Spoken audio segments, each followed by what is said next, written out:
que hacer. Muy bien, Primera de Corintios, capítulo 6, es el texto que le invito a que usted abra en este momento. Vamos a estar de los versículos del 1 al 11, y es un texto que hoy estoy seguro que todos vamos a ser golpeados y corregidos por el texto. Ahora, es importante recordar en qué etapa de Primera de Corintios estamos. Recuerden que Pablo, después de hablar de las divisiones, empieza a hablar de un tema importante que necesitamos hablar. Y el capítulo pasado lo detalló con un tema del pecado sexual que se daba dentro de la iglesia y cómo tenía que ser atendido. Hoy va a hablar de las divisiones y disputas entre hermanos, después poniéndonos a nosotros en un mismo plano y en una misma condición, y cuál es la respuesta que todos necesitamos urgentemente hacia esa condición. Pero antes de ir a leerlo, yo quiero que usted y yo lleguemos a un acuerdo acá. Y este es el acuerdo. Mientras que vamos leyendo los textos, yo quiero que usted y yo tengamos la actitud de que la instrucción y la corrección y la llamada de atención que vemos en el texto no es para el amigo que no vino hoy.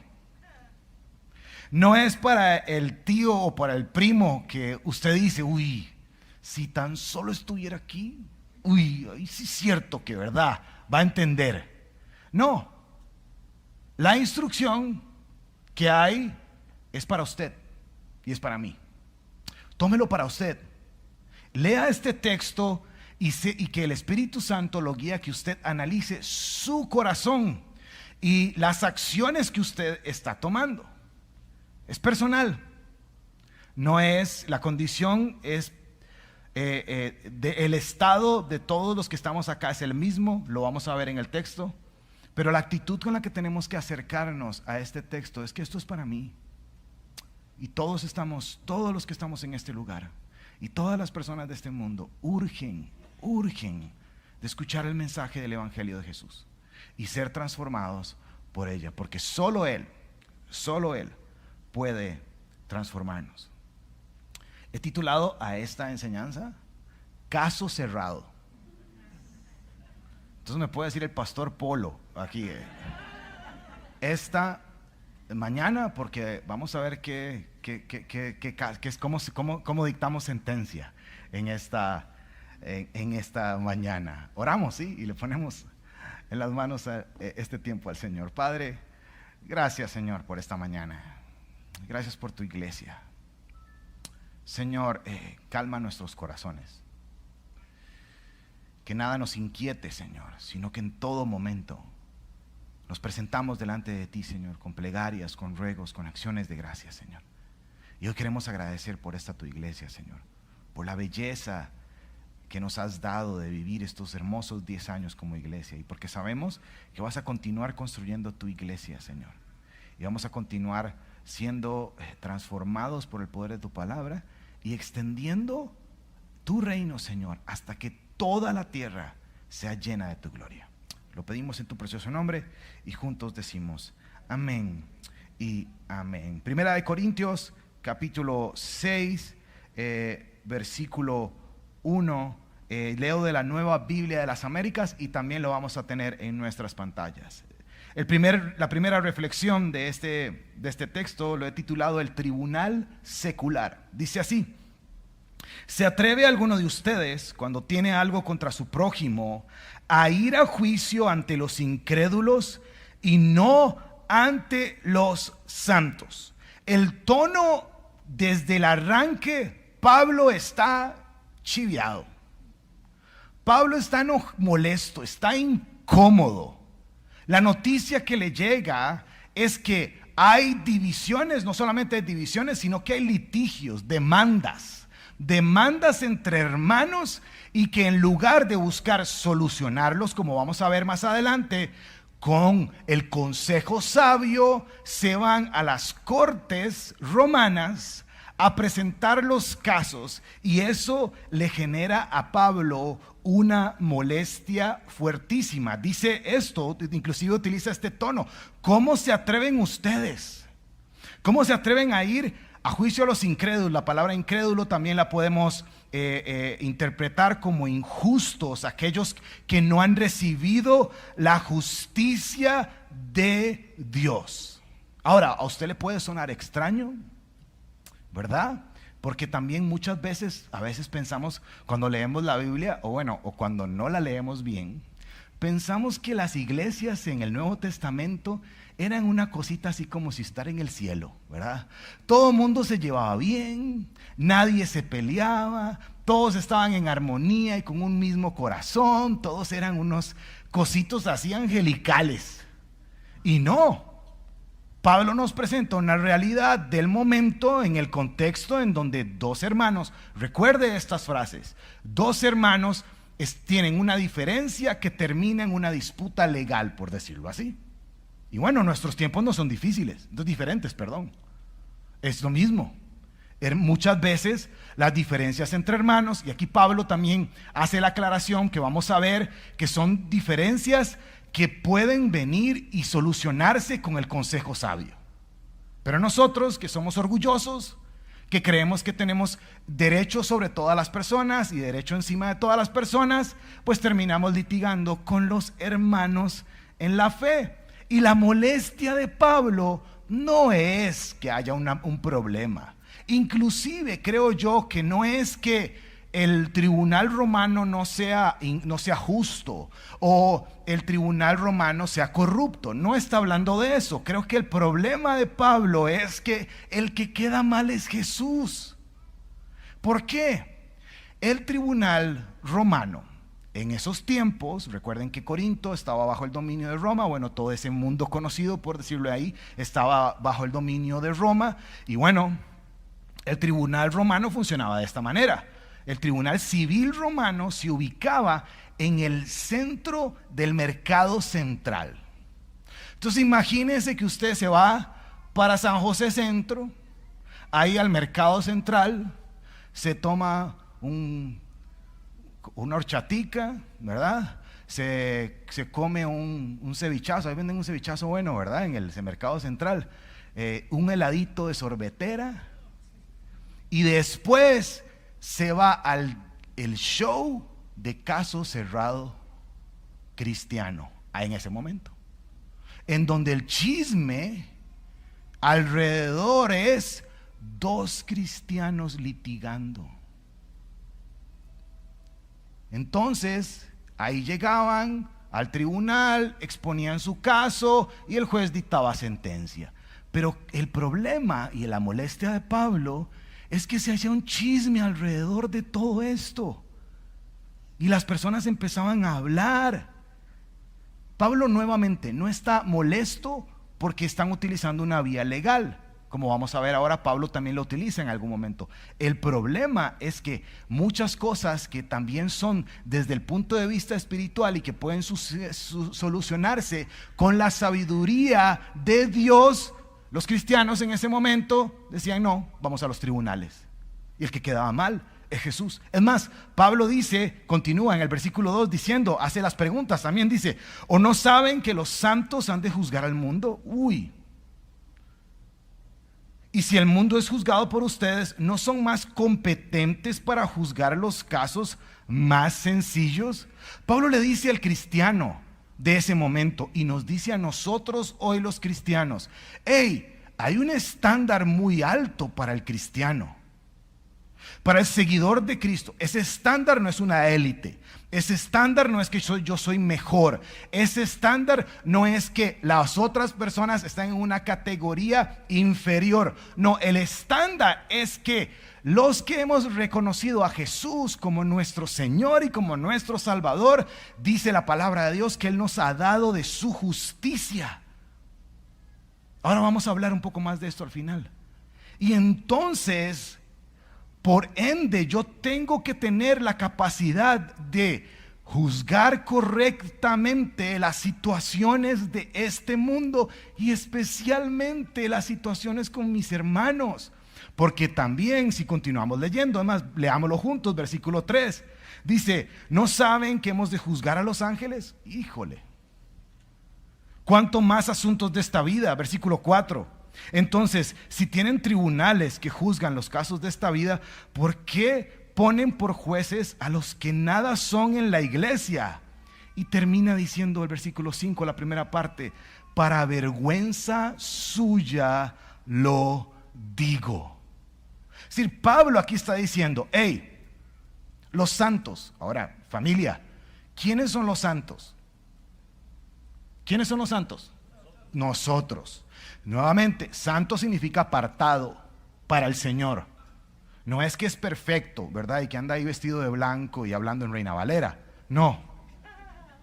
Es alguien que ha entendido que es apartado del Señor y que busca la sabiduría de Dios. Y Pablo está diciendo aquí nuevamente, y ustedes andan en el chisme, en el show del caso cerrado, confiando inclusive en la sabiduría de personas que no han recibido la justicia de Dios, y ahí andan ustedes en un dime y direte, y termina diciendo, hey, para vergüenza suyo le digo. Y también dice, hey, no entienden que el estándar es más alto. Y Pablo toma de capítulos de Daniel donde dice que nosotros vamos a juzgar al mundo, que en el reino de nuestro Señor Jesucristo, cuando Él venga, nosotros vamos a tener una posición, una responsabilidad.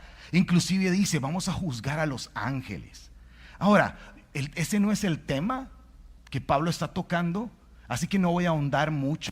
Pero no ande pensando que es que usted, cuando el Señor venga, usted va a juzgar a su ángel de la guarda porque no lo cuidó en un momento, y le va a poner una penitencia al ángel de la guarda porque no lo cuidó. No está hablando de eso, está hablando de la responsabilidad. Recuerde eso, de la responsabilidad y del estándar al que el seguidor de Cristo se le exige, y que no puede en las cosas sencillas de la vida ir y buscar en los incrédulos, en los que no han recibido la justicia de Dios, para buscar solución. Esa es la lección. Esa es la lección importante de hoy. Por eso Pablo está molesto. Por eso Pablo dice, para vergüenza suya lo digo. Usted ha estado ahí al igual que yo, donde su mamá lo vuelve a ver y le dice, ¿no le da vergüenza, papito? Digo, no sé si usted, si solo a mí me pasaba, ¿verdad? De llegar a las 2 de la mañana, ¿verdad? Está la mamá esperándolo a uno ahí, volviéndolo a ver, y ¿dónde andaba? Ah, no, mami, ¿cómo no? Pero, ¿qué tomó? No, mami, Coca Light. Y que mami lo vuelva a ver y le diga, ¿no le da vergüenza? ¿No le da vergüenza, papito? Esa es una muy buena frase esta mañana. En la manera en que nos comportamos nosotros, no solamente con nuestros hermanos, sino también con las personas a nuestro alrededor. Porque la siguiente reflexión, Pablo hace una pregunta. ¿Qué tal si la leemos? La parte B del versículo 5 dice, ¿acaso no hay entre ustedes algún hombre sabio que pueda juzgar entre sus hermanos? Sino que hermano contra hermano, subraya eso en su Biblia, hermano contra hermano litiga, y esto ante los incrédulos. Pablo, y como vamos a leer, le llama la atención a los corintios, porque los corintios se creían la crema innata del cristianismo en ese momento. Ellos se creían que sabían más, ellos se creían que eran más sabios, ellos creían que eran los mejores cristianos del momento. Por eso empiezan a menospreciar a Pablo. Por eso empiezan a decir, no, es que ocupamos a alguien que nos hable más, cosas más profundas, espirituales, cosas de mayor conocimiento, cosas que nos lleven a otro nivel. Y Pablo dice, hey, ¿y ustedes ahí andan en las cosas sencillas de este mundo, litigando? Y pregunta, ¿no hay algún sabio? ¿No hay algún sabio? ¿No hay alguien que tenga la sabiduría de Dios, que pueda venir, ver el problema entre dos hermanos, mediar, como dice la palabra del Señor, entender juntos las dos circunstancias y llegar a un acuerdo en conjunto?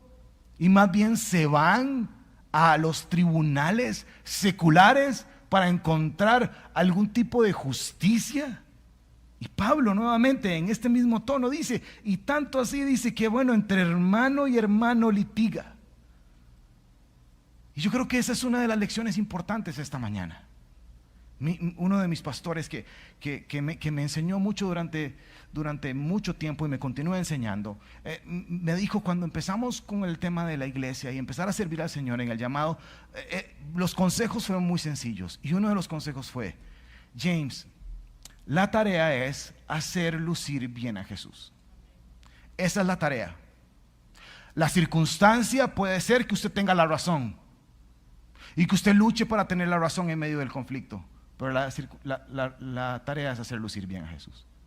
El llamado a humillarse, a considerar al otro superior, inclusive cuando usted cree que tiene la razón, es hacer lucir bien a Jesús.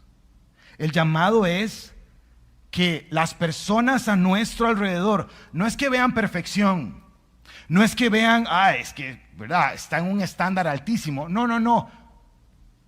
El llamado es que modelamos a Jesús. El llamado, el problema aquí es que esta comunidad de creyentes pensaba que era superior que todas las demás. Se sentía superior, menospreciaba a sus hermanos. Y un seguidor de Cristo tiene que ser un ser humano espectacular, humilde, sincero. Y una de las características que tiene que perseguir el seguidor de Jesús es buscar la justicia. Es que en medio de los conflictos con los hermanos, buscar la reconciliación. Vean, hay dos palabras que vemos bastante en la palabra de Dios con respecto a la condición que nosotros tenemos. En Primera de Corintios, lo vamos a ver más adelante, en el capítulo 7 vamos a ver que hemos recibido el ministerio de la reconciliación. Y eso es que usted y yo primero somos reconciliados con Cristo, pero después automáticamente yo tengo la responsabilidad de ser conciliador con las personas. Lo mismo sucede con la justicia. Recibimos la justicia de Dios, la justicia de Jesús, pero inmediatamente nosotros tenemos que anhelar la justicia entre los hermanos. Inmediatamente yo necesito que presentarme delante de las personas como una persona que anhela la justicia. Ahora, quiero hacer algunas aclaraciones aquí que creo que deben ser muy importantes. Esto no significa que usted como seguidor de Jesús no tenga que ir a las cortes legales cuando usted experimenta un problema. Es más, Pablo lo hizo. Pablo aquí no está diciendo que no vayamos a las cortes. Pablo en Hechos capítulo 22 y en Hechos capítulo 25 apela a la corte romana para exponer su caso. Pero si es una llamada de atención, y una llamada de atención importante cuando se trata de hermano contra hermano. De que el acercamiento que nosotros tenemos que tener es pedir la sabiduría de Dios, y si es necesario traer a alguien mediador que me ayude a solucionar el problema con mi hermano. También esto no significa que ahora vamos a abrir un ministerio de juicios cristianos. No se trata de eso. No es que ahora vamos a poner una aula de Club Semilla ahí, que si usted tiene un litigio con su hermano se presenta y ahí pues Rafita lo representa. No se trata de eso. No es eso. Hay un espacio para cada cosa. Tampoco, ni esto queda claro, significa que si hay un tema penal, usted va a decir, ay no, es que es mi hermano. No. El tema penal se trata en el espacio donde se tratan los temas penales. Pero si analizamos realmente las situaciones, la mayoría de las diferencias que tienen los hermanos, e inclusive me atrevo a decir que la mayoría de las diferencias que usted tiene con personas que pueden terminar en algún litigio y algún tema civil, se pueden solucionar con una muy buena conversación y con la sabiduría de Dios. Vivimos en un mundo que está sediento de las demandas, ¿cierto o no? Vivimos en un mundo donde los seres humanos están enfermos, creo yo, de hacer cumplir sus derechos. Es que mis derechos, es que mis cosas, es que lo que yo tengo, es que lo que yo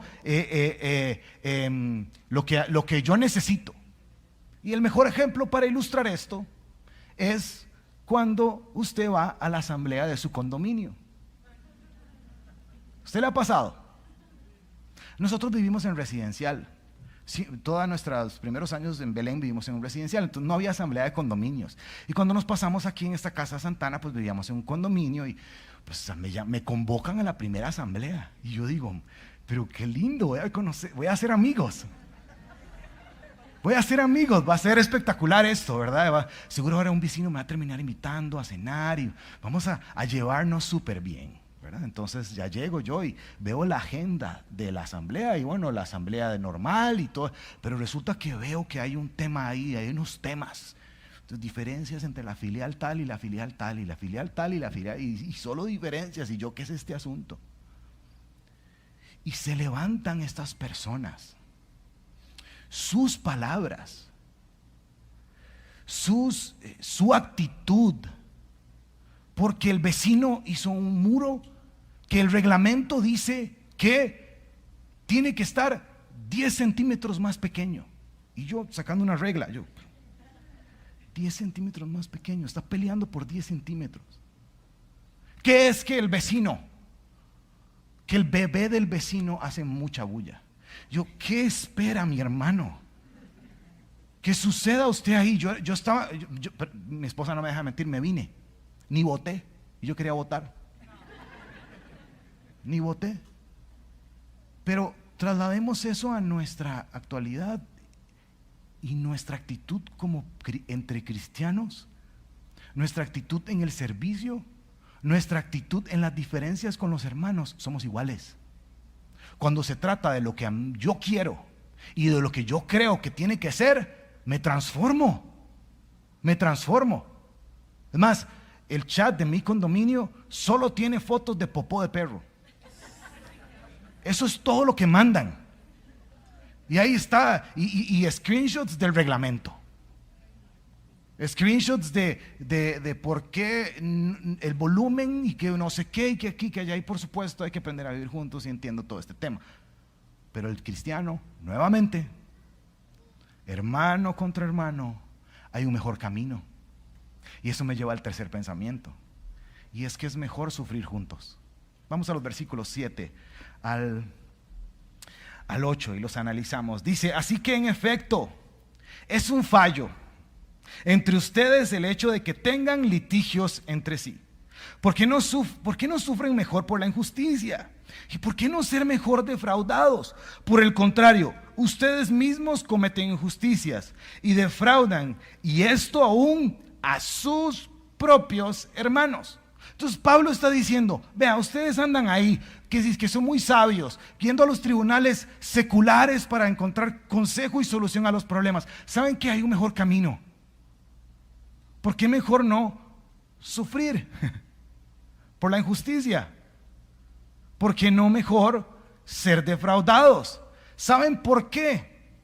Porque cuando se trata de los litigios entre hermanos, nuevamente de estas cosas menores que Pablo está diciendo, de estas cosas que se pueden solucionar, no estoy hablando de nada moral, no estoy hablando de nada penal, por decirlo de esa manera, de estas situaciones que usted y yo en una conversación sincera podemos solucionar. Si nos vamos a los litigios de este mundo y si nos vamos a la exposición pública, el que queda mal es Jesús.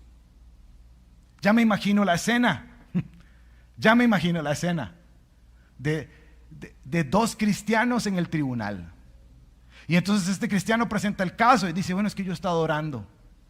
Y Dios me dijo, la famosa palabra que utilizamos mal, Dios me dijo que debería no sé qué. Y el otro cristiano que también está ofendido dice exactamente lo mismo. Entonces el mundo ve eso y dice, ¿cuál Dios? Todos son iguales. Cristianos, todos son iguales. ¿Cuál es la diferencia? Son igualitos todos. egoístas, manipuladores, orgullosos. Y nuevamente, familia, nuevamente, nosotros respondemos a una responsabilidad mayor. Vamos a tener una responsabilidad grande en su reino, pero una responsabilidad de la cual tenemos que adoptar en este momento. Y el camino, el mejor camino es sufrir, es ceder, es no pensar, es que yo tengo derecho sobre esto. El mejor camino es pensar que en la circunstancia en la que yo me encuentre, un momento, por supuesto que tengo que atender esta diferencia con mi hermano, pero ¿cómo puedo atender esta diferencia? Asegurándome que Jesús sea el que quede bien, que la gloria sea para Él, que Él sea el que reconcilie, que Él sea el que tome un corazón duro y orgulloso y lo humille. Y saben que también yo creo que es importante mencionar, porque está en el versículo 8, y es que muchas cosas de las cuales usted y yo exigimos entre hermanos, nosotros hemos hecho lo mismo o peor. Pablo lo dice ahí claramente. Pablo dice, vean, ustedes por el contrario, versículo 8, cometen injusticia y defraudan, y esto a sus propios hermanos. Vea qué triste, vea. El seguidor de Cristo en todas las áreas de su vida debería de ser categorizado como alguien que sobresale para bien. El más trabajador, el más honrado, el que lo contratan para hacer un trabajo y no solamente lo hace muy bien, sino que lo hace en el tiempo establecido, en el momento establecido, con el presupuesto establecido. Es triste la fama que tienen los cristianos, tanto así que no los quieren contratar.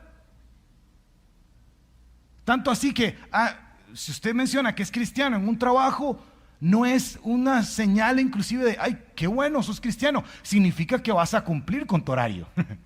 Significa que vas a trabajar. Significa que te vas a esforzar. Significa que vas a hacer un buen trabajo. No. Es triste ver cómo el nombre de los seguidores de Cristo está manchado, y al final nuevamente el que queda mal es Jesús. Es Jesús. Vea familia, ya sea que usted sea un empleado, tenga su propio emprendimiento, a lo que sea que usted haga, asegúrese de que su mayor anhelo es que Jesús quede bien. Y cuando le piden el trabajo, hágalo bien, hágalo puntual. Esto es esencial. Esto es necesarísimo. Y creo firmemente que esto es urgente. Pero volviendo a esto, volviendo al versículo 8, Pablo llega y empieza a poner a todos en el lugar. Y nos pone a todos en el mismo lugar, porque Pablo llega y dice, nuevamente versículo 8, por el contrario, ustedes mismos cometen injusticias, defraudan, y esto a sus propios hermanos. Mantenga, mientras que leemos los siguientes versículos, que son versículos bastante fuertes, mantenga en mente el contexto. El contexto es entre hermanos, y el contexto es esas personas que exigen algo que ellos más bien han fallado. Es decir, que yo llego y exijo que se me haga justicia cuando yo he sido injusto. Que yo digo que me traten sin defraudar, pero yo he defraudado. Ese es el contexto. Y entonces Pablo continúa leyendo, continúa escribiendo, versículo 9.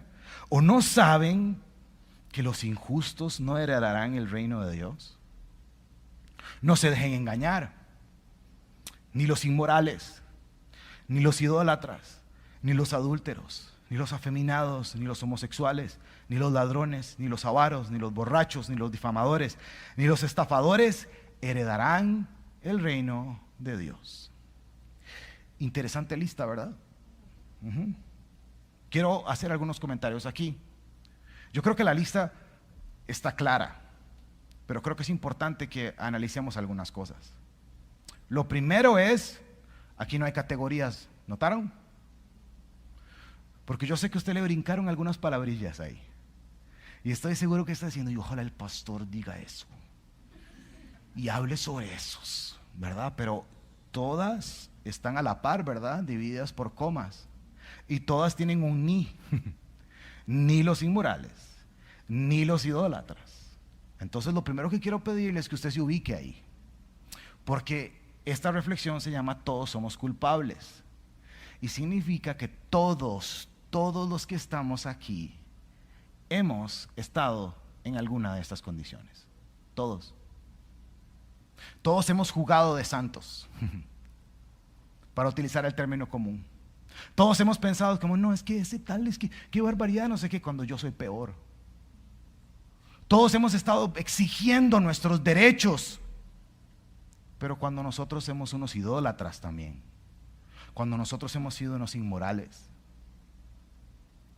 Y Pablo dice, no se dejen engañar. Y la lista está heavy. Está heavy.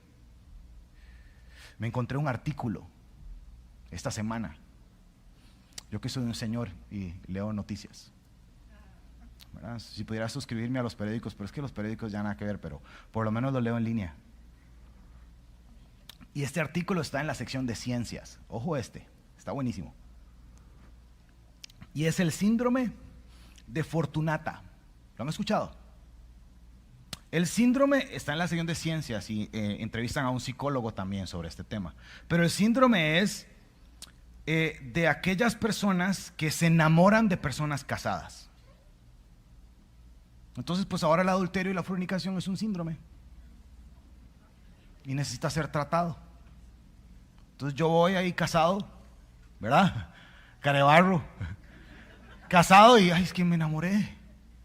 ¿Cómo que te enamoraste? Estás casado, mae. Ay, pero es que no sé, es que ella me da algo, tengo que ir a hablarlo con mi psicóloga. No, usted necesita arrepentirse y volver a su esposa y pedir perdón. Eso es lo que usted necesita. Eso es. Y Pablo aquí toca tres veces. Sí, no, 4 veces. Habla sobre el tema de sexualidad. Y es importante mencionarlo. Vivimos en un mundo sumamente sexualizado, un mundo distorsionado. Ah, no, es que solo fue sexo casual. ¿Cómo es eso? ¿Cómo es sexo casual? Si a usted Dios lo diseñó.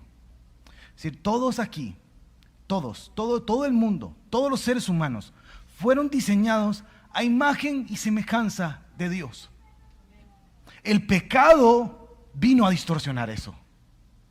Entonces, quiero aclarar esto, porque no se trata de que usted ahora ve esa lista y se jala el pelo, que todos deberíamos jalárnoslas, y decir, ¿cómo hago para cumplir con todas estas cosas para poder heredar el reino de Dios? Es al revés. Es al revés. Es que al ver todas estas cosas digo, Señor, me rescataste de esto y me estás llevando al diseño original, al propósito por el cual Dios me ha llamado. Entonces la invitación es ver la sexualidad como Dios la diseñó. Es ver las finanzas como Dios las diseñó, porque ahí habla de los avaros, ¿verdad? Habla de los estafadores, de los que hacen el negocio sucio. Ah, no, papi, plata fácil. Aquí es, ¿verdad? Venga, ¿cómo es que dicen? Ay, no voy a decir, perdón. No voy a decir, ¿verdad? Pero esa es la fórmula de 1, 2, 3. Si usted se hace millonario, ¿la ha escuchado? Y pague $1,500, nada más. Y usted dice, claro. O el famoso con factura o sin factura. El montón de cosas que este mundo está diseñado para que usted la tenga fácil, sea feliz. Y es triste. Yo te invito en serio a que puedas ir a tu casa, analizar y orar. Y bueno, como siempre en todo, ¿verdad? 1 Corintios 8 lo leía al principio el pastor Felipe, ¿verdad? Decía que el que piensa que sabe, ¿verdad? Realmente no sabe nada. Y en estos textos hay un montón de gente que piensa que sabe. Y si usted quiere encontrar a alguien que piensa que sabe diferente, usted lo va a encontrar. Pero yo lo que quiero es invitarte a que analice muy dentro de sus corazones, muy dentro de sus corazones, y entienda que usted fue diseñado diferente. Y que es el pecado en este mundo el que nos ha llevado a esta condición terrible de distorsión en todas las áreas de nuestra vida. Creo que es importante mencionar lo siguiente y le pido que ponga mucha atención. Una persona que rinde su vida a Jesús, esa persona que se da cuenta de su condición y de la necesidad de Jesús y que le dice que Él es mi Salvador y mi Señor, anhela vivir conforme al diseño que Jesús ha hecho para su vida. Es decir, nosotros vemos las pasiones de este mundo, de las cuales todos estamos sujetos a. Vemos las pasiones de este mundo, las pasiones de mi corazón, y decimos: Señor, yo prefiero a Dios. Yo te prefiero a ti. Yo voy a creer lo que dice tu palabra y el diseño que has hecho para mí, y voy a vivir conforme a tu palabra, porque prefiero lo que tú tienes a lo que yo quiero. Prefiero lo que tú me das a lo que este mundo me da.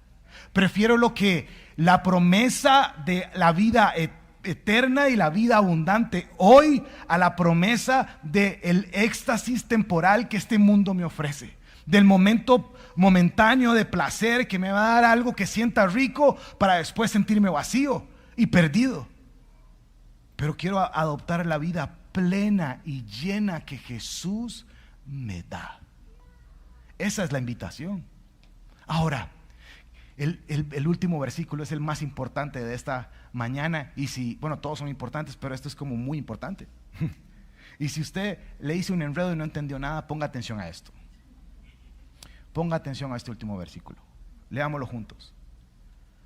Y esto, después de esta lista, dice: esto eran algunos de ustedes, pero fueron lavados, pero fueron santificados, pero fueron justificados en el nombre del Señor Jesucristo, en el Espíritu de nuestro Dios. Quiero hacer algunos comentarios finales acá, importante. Vean, aquí no es que usted viene a Cristo y se le quitó toda esa lista y usted dice: no, hombre, ya, claro, no, hombre, ya se me quitó todo. No, usted va a seguir luchando con eso. Usted y yo, mientras que estemos en este mundo, vamos a seguir luchando con aquello que nos atrae en nuestra carne. Vamos a seguir luchando. Pero es más poderoso el que está con nosotros.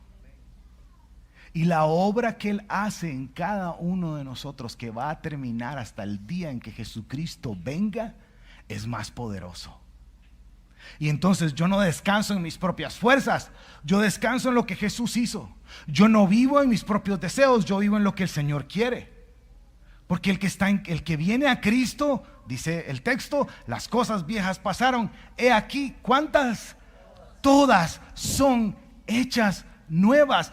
Cuando Jesús nos ofrece un nuevo corazón, no es un corazón que nos quita ese corazón de piedra. Ezequiel 26 nos quita ese corazón de piedra y nos da un corazón nuevo. No es un corazón nuevo donde ya la tentación no llega, eso no dice el texto. Donde ya esa área en mi vida que este mundo golpeó y que el pecado golpeó, que me sigue de alguna manera persiguiendo y me sigue tentando, no significa que ya no me va a afectar. No, lo que significa es que mi corazón, que dice el texto, anhela seguir los mandamientos y los preceptos de Dios. Eso es lo que Jesús nos da. Vea, si usted está luchando con alguna de estas cosas que estaban en la lista, no, su necesidad no es, y no me malinterpreten esto, su necesidad no es dejar de practicar esas cosas. Su necesidad es rendir su vida a Cristo primero. La necesidad primordial de todos nosotros es rendir nuestra vida a Jesús. Y Él nos va a ir enseñando. Y Él nos va a ir transformando. Y Él nos va a ir haciendo cada vez nuevos. Pero ojo el proceso. Ojo el proceso, qué hermoso. Volvamos al versículo 11. Dice: esto eran ustedes. Y noten los peros, son importantes. Dice, pero fueron primero lavados. Este muchacho sabía que no tenía que ir a esa fiesta. Sabía que no tenía que ir a esa fiesta. Algo en su corazón le decía que no tenía que poner un pie ahí. Lo que se iba a experimentar ahí a él era, no era bueno para él. Llega al lugar, algo le decían, ándate para la casa, andate para la casa. Pero él insiste, en su humanidad insiste, llega al lugar, piensa que va a encontrar algo de distracción, de satisfacción temporal, y cuando está ahí, la dinámica empieza a moverse, él escucha una voz claramente que le dice, sal de este lugar. Se monta en su carro, empieza a manejar a su casa, y sus palabras son, Jesús, lávame, Jesús, lávame, Jesús, lávame. Escucha una voz clara que le habla, que le dice, hey, eres mi hijo, te voy a caminar contigo.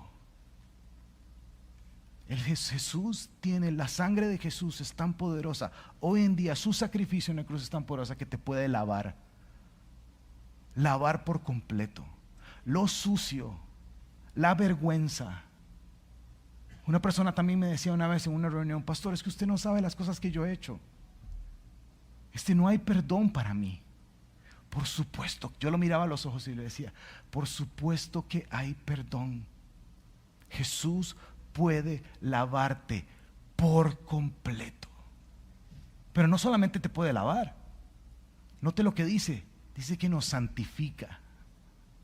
Eso es que nos toma y nos lava, pero no nos deja ahí donde estamos, sino que nos toma y nos pone apartados para Él, propiedad suya, el sello de su Espíritu Santo, la garantía de nuestra salvación. Y ahora la vida del seguidor de Jesús es para su gloria. Por eso Pablo dice, ya no vivo yo, mas ahora vive Cristo en mí. Por eso el seguidor, Gálatas capítulo 6, porque el seguidor de Cristo ha crucificado con Cristo sus pasiones y sus pecados. Y ahora vive para la gloria de Cristo. Y eso es un proceso. Él nos va transformando y nos va transformando. Nos lava una vez y para siempre. Pero nos tiene que pegar una chaneadita de vez en cuando. Definitivamente. Pero también nos va santificando. Nos va santificando. Y finalmente, por eso este último pensamiento se llama nuestro abogado defensor. Y finalmente dice que somos justificados por Él. Y esta palabra justificación es preciosa también. Y quiero invitar a los chicos de oración que vayan pasando para ir cerrando, mientras que reflexionamos en esta palabra. La palabra justificación es, volvemos a términos legales, volvémonos al término de estar en la corte. Y un día, ya sea que usted lo crea o no, esto es una realidad, un día todo ser humano va a tener que rendir cuentas de su vida. Todo. El Creador un día va a venir, el Dios Todopoderoso un día va a venir y va a pedir cuentas a cada uno de nosotros de aquello que nos dio. Y vamos a estar ahí, frente al tribunal. La pregunta es, ¿de qué va a estar vestido usted? Porque aquellos que han sido lavados y han sido santificados, también han sido justificados delante de Dios. Y esta verdad es preciosa, porque vea, usted ha escuchado de los juicios que hay. Usted lee en los periódicos o en las noticias o donde sea que ve, usted dice, bueno, lo absolvieron, es que se dice, sí, lo absolvieron de tal cosa. Es decir, que no es culpable. Pero siempre sale aquel que dice, no, hay duda. Pero hay duda de la culpabilidad, pero bueno, no había evidencia suficiente, entonces pues lo liberaron. Es decir, el término aquí no es que usted quedó absuelto de su pecado con alguna duda. No, el término aquí no es que faltaron pruebas. Faltaron pruebas, entonces pues te vamos a dejar libre. No, aquí es que usted es considerado justo delante de Dios. Podríamos ilustrarlo así, que cuando usted y yo estemos frente a Dios, eso debería de sacudirnos todo nuestro ser en el corazón, porque es una verdad, sin duda alguna. Vamos a estar frente a Él, y cuando estemos frente a Él, aquellos que hemos venido a Cristo y clamado al Rey Todopoderoso para que nos limpie, como les contaba ahora: Señor, límpiame, sáname, límpiame. Vamos a estar vestidos de Cristo. Eso es lo que dice. Eso es la justicia de Cristo, es nuestra vestimenta. Y entonces vamos a poder presentarnos correctamente delante del Dios Santo, porque nuestra vestimenta es justicia, porque recibimos la justicia de Dios. Ahora, eso no es su esfuerzo humano. Eso no es que usted vea la lista y diga: bueno, ahora voy a ponerme las pilas y voy a no, eso es que usted se rinda delante del Señor. ¿Para qué? Como dice nuestro texto, si lo podemos volver a poner, por favor. Para que el nombre del Señor Jesucristo y el Espíritu de Dios hagan esto en usted y en mí. Entonces cambia todo, porque usted va a salir de este lugar y el pecado va a acecharle, y la tentación va a estar a la orden del día, y la invitación a alejarse del camino va a estar, pero vea, apenas usted va por Burger King, ya está listo. Pero es más poderoso el que va contigo, porque no es en mis fuerzas, porque no es con la estrategia correcta, es con el Espíritu de Dios hablando a mí, transformándome, haciéndome más como Él. Porque yo me despierto en la mañana y ¿para qué abro mi Biblia? Para adquirir conocimiento y sentirme más teólogo que cualquier otra persona o más pro. No, yo abro mi Biblia porque necesito más de Cristo todos los días, porque yo soy un completo animal y necesito urgentemente el cuidado y el poder del Espíritu Santo para poder ser el hombre que Dios me ha llamado a ser, para poder amar a mi esposa como la palabra del Señor me dice, para poder guiar a mis hijos en el camino de Cristo, para poder ser un trabajador responsable y el engaño de las riquezas no me cautive, para que yo pueda servir a Cristo, como Pablo dice en Timoteo, con nuestras manos extendidas y con nuestra conciencia tranquila de que quiero servir a Cristo porque he sido justificado. Así que a la orden del día va a estar todas las tentaciones, pero Jesús venció todo eso. En la cruz del Calvario Él venció eso, y el poder del Espíritu de Jesús tiene influencia sobre nosotros.